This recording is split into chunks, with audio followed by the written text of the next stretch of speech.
بسم الله الرحمن الرحیم. السلام علیکم و رحمت الله و برکاته.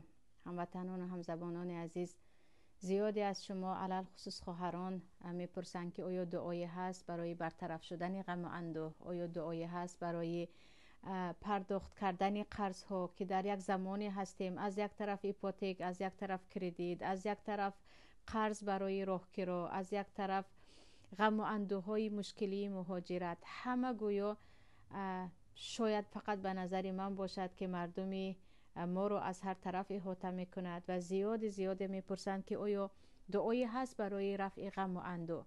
و من هم خواستم دعایی که پیامبر صلی الله علیه و سلم به صحابه درمانده ابو امامه که در مسجد از غمهای دنیا و از قرضهای بالای دوشش بار شده پر از غم نشسته بود و پیامبر و درد او درمان شدند و برایش دعای را آموزانیدند.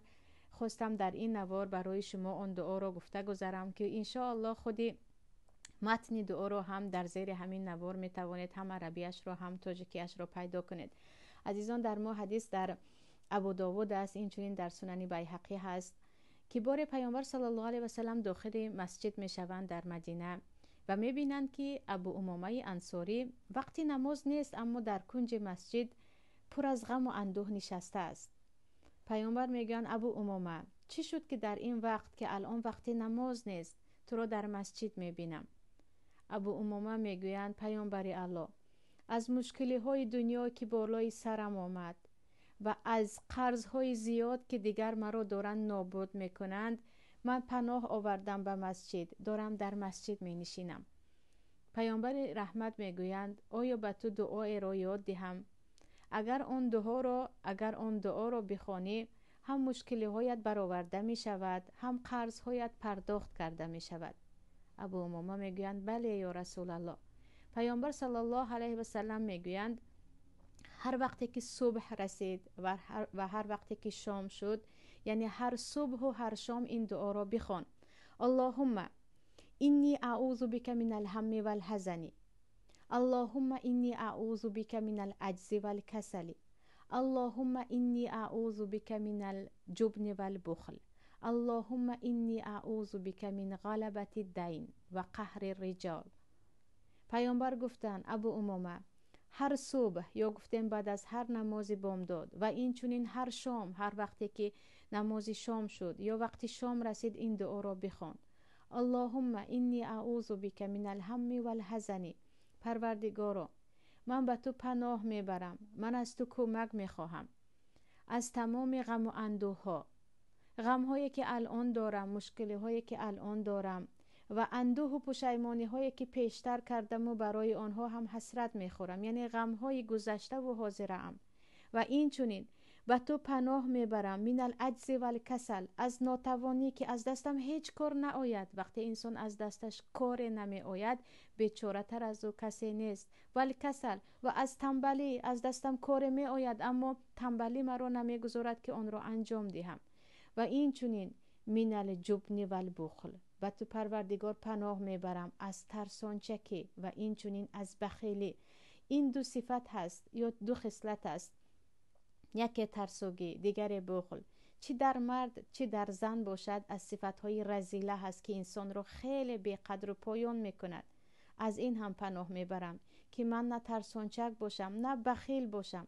و در دوامش و به تو پناه میبرم و اعوذ بک من غلبة الدین، از اینکه قرض های زیاد بالای من افتند و گویا که قرض ها مرا مغلوبم کنند، من برابر قرض ها کاری را کرده نتوانم.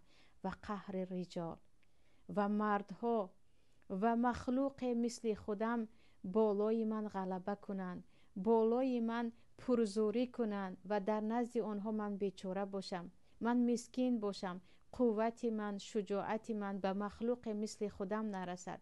و تو پناه میبرم از اینکه هم قرضها مرا نابود کنند و این چونین هم مردها یا عموما مخلوقات تو مرا بترسانند. ابو امامه میگویند من همین دعا را و همین گفته پیامبر را کردم، هر صبح و هر شام همین دعا را خواندم تا اینکه قرض های من همش پرداخته شد و از غم ها هم رها شدم. و اگرچه در سند همین حدیث بعض مقال است، اما خود متن حدیث در صحیح بخاری هم هست از انس ابن مالک که خود پیامبر هم همین دعا رو زیاد میگفتن. پس خواهر و برادرانی که مشکلی های زیاد دنیا در سرتان هست، چه مشکلی های اولیوی چه اقتصادی، می توانیم با خواندن این دعا به پروردگار پناه بریم و کمک پروردگار رو بخواهیم. حدیث دیگر هست در سنن ترمذی، بار مرد به نزد حضرت علی رضی الله عنه می آید و می گوید من خیلی قرضدار هستم، یا اینکه من می خواهم پول رو پرداخت کنم و خودم رو آزاد کنم، که اینها رو مکاتب می گفتن، یعنی غلام می توانست بر عوض پرداخت کردن مبلغ به سیدش یا گفتیم به اربابش خودش رو از غلامی آزاد کند، که مکاتب می گویند. این مرد که می خواست آزاد شود به نزد حضرت علی می آید و می گوید من می خواهم خودم را آزاد کنم بر عوض مبلغی که باید به اربابم بدهم و می خواهم شما مرا کمک کنید. حضرت علی به او می گویند من به تو دعای را یاد می دهم که خودی پیامبر صلی الله علیه و سلم به من یاد داده بودند. اگر تو آن دعا را بخوانی، اگر مثل کوه ها قرضدار باشی هم از قرضها نجات می یابی. سپس این دعا را به آن بیچاره قرضدار می آموزانند. اللهم اکفینی بحلالک عن حرامک واغنینی بفضلک عمن سواک.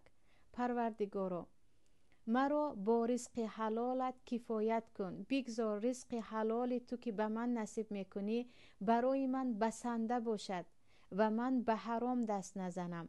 واغنینی بفضلک عمن سواک، و با فضل و کرم و مهربانیت تو مرا از تمام بنده هایت استغنا کن، یعنی بی نیاز کن. بگذار به جز تو به کسی محتاج نشوم. پروردگار با رحمت خودت، با فضل خودت به من عطای فرما که به جز تو به یگان مخلوق تو من سرخم نکنم و به یگان مخلوق تو من محتاج نشوم.